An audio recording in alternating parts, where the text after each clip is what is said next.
I'm Michael Rock, and I'm a partner in 2x4, which is a graphic design studio in New York City. I'm Georgie Stout. I'm one of 3 partners at 2x4. My name is Susan Sellers, and I'm a partner at 2x4. You know, we all started this studio with print backgrounds, but we wanted to leave the window open.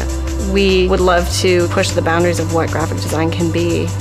Increasingly, our work is about making a whole cloud of things which could become architectural or things that happen on screen, and that the work really has taken on many different forms and many different media.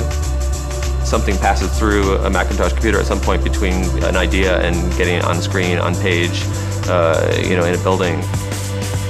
If you go through all the different projects we're working on in the studio, we're kind of using the Mac in all these different ways and kind of pushing different aspects of its capability. The thing that we're working on right now with our partners at OMA and EMMA is a new exhibit with product that will go into the store.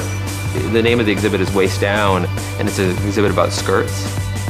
The idea was to create an ongoing graphic program that would regenerate the store or create a new environment in it on a regular basis.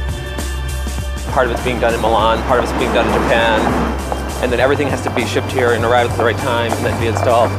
We're exchanging files, using iChat, using these different ways to basically design something in 3 cities simultaneously. Email that to Bettina in Switzerland so she has it for tomorrow morning. It's something that has to happen really fast.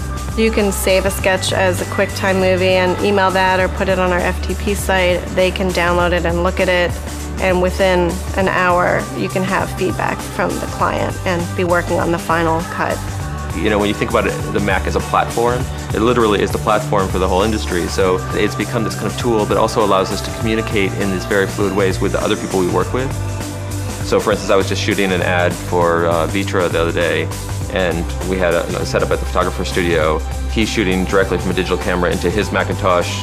We can look, there's no distinction between the photograph and the thing ultimately we'll use as the material we use to make our design with. So the Macintosh becomes this thing where it completely relates our businesses in the way that it didn't before. I feel like there's this completely parallel development between the technology and our own career as designers, that as our work has become more complex, as our ambitions have inflated, the Macintosh itself is always there with the next thing to do it with. The tools have kind of caught up to the ideas. We don't ever set a limit on what we think we could do. We always try to keep our minds open and think we could do anything.